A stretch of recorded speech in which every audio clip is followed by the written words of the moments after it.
I'm somewhat bewildered over how outraged people have been over the new version of The Crow. And don't call it a remake, folks. The producers and the director do not want you to call it a remake. Many have been calling this film a stain on the legacy of the late, great Brandon Lee, who infamously was killed in an on-set tragedy while shooting the original film. But by examining the franchise as a whole, it's clear that as far as these things go, the franchise really has been exploited to death. If there's a stain on the legacy of this franchise, it definitely doesn't bear the image of Bill Skarsgård, even if he has that rather unfortunate lullaby tattoo above his eyebrow. There have been no less than 5 Crow movies by this point, and guess what? We're going to rank them all. Try harder. Try again. That said, as far as these lists go, I gotta say, they're all varying degrees of bad outside of the first movie and the new version, which isn't half bad. So let's get started with a dishonorable mention.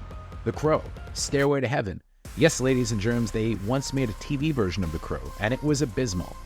You can find out everything you need to know about this show from a pretty cool video that we did over on the Horror channel, but suffice to say, virtually every successful genre movie seemed to get a bad Canadian TV version back in the 90s. There was Nikita, there was Poltergeist the series, there was FX the series, there was Highlander the series. Well, actually that one wasn't so bad. And then there was The Crow, Stairway to Heaven. Despite starring the great Mark Dacascos and earning surprisingly okay reviews, the show only lasted a single season of 22 episodes before this version of Eric Draven was finally, thankfully, allowed to rest in peace. Before we continue with our video, here's a reminder to click the Store tab on any of our JoBlo channels and browse our collection of the latest and freshest designs in our merch store. Go get you some. Next up is The Crow Wicked Prayer. Oh yes, some of you may be scratching your heads over this title saying, what is The Crow Wicked Prayer? Clearly you haven't watched our video we did for horror party movies on this one, but this 4th Crow sequel barely got any kind of release before being dumped to video. In 2005, the Weinstein brothers, through their Dimension Films label, resurrected the series, basing the new movie on a graphic novel by Norman Partridge. With cult director Lance Mungia of Six String Samurai fame at the helm, there was hope that maybe this scrappy sequel would win back fans of the original, but it was not meant to be. While star Eric Furlong does a fine job in the early scenes of Wicked Prayer, once he becomes the Crow, he comes off as slight and laughable, and Mungia's pseudo-spaghetti western tone feels less like Leone and more like a Robert Rodriguez riff, albeit done badly. At least David Boreanaz is around to have a whale of a time as the movie's villain, Luke Crash, with his lover, played by Tara Reid, named Burn. Get it? Crash and Burn? And get this. Dennis Hopper plays a satanic priest named, and I'm not making this up, El Nino. Next up is The Crow Salvation. Unlike Wicked Prayer, this one was always intended as a major theatrical release, but in this era, the Weinstein brothers had a pretty bad habit, among their many, many bad habits, of shelving movies indefinitely or releasing them direct to video if test screenings weren't good. They went the DTV route with this one because there was probably some money to be made on VHS and DVD, and the director of this film, Bharat Nalaruri, didn't actually direct another movie for 8 years, with him later reinventing himself as a director of prestige fare such as Miss Pettigrew Lives for a Day and The Man Who Invented Christmas.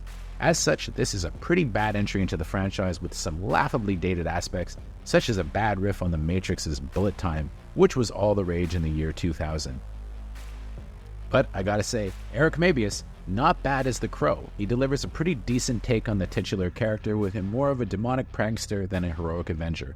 Plus, there's Kirsten Dunst in a very early role that, well, I'm sure she'd love to forget. Next up, The Crow City of Angels. Man, was I ever looking forward to this movie in 1996, but it wasn't very good, was it? Like all the other sequels, this one went through a tortured post-production process, with Harvey Scissorhands Weinstein having director Tim Pope's film cut down to a mere 84 minutes. Pope went on record saying that he tried to make a sequel that was unlike the first movie, only for the Weinstein brothers to change their approach at the 11th hour, resulting in a disastrous theatrical version that ended a few careers. Star Vincent Perez gave up on his Hollywood career following this, going back to France, where he remained a pretty big star. Like the other movies, though, it does have some good elements, such as the yellow-colored visual palette and a cool performance by Iggy Pop as one of the villains, plus a killer soundtrack. Maybe one day Pope will be able to reconstruct his original version of the film.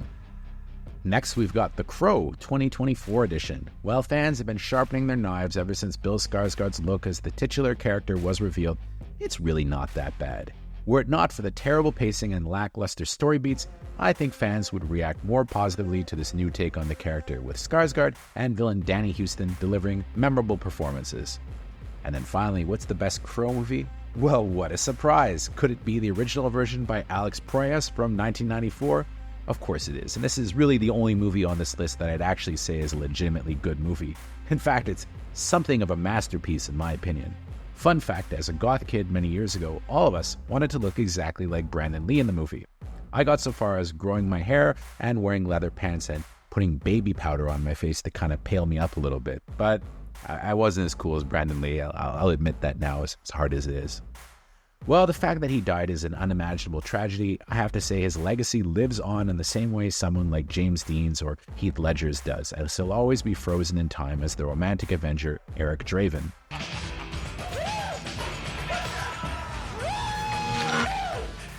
Alex Proyas directed a gorgeous movie with one of the best soundtracks of all time.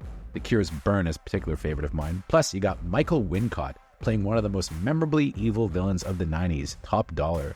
If you love this movie, and frankly, I doubt you'd be watching this video if you didn't, you owe it to yourself to check out the gorgeous new 4K disc from Paramount.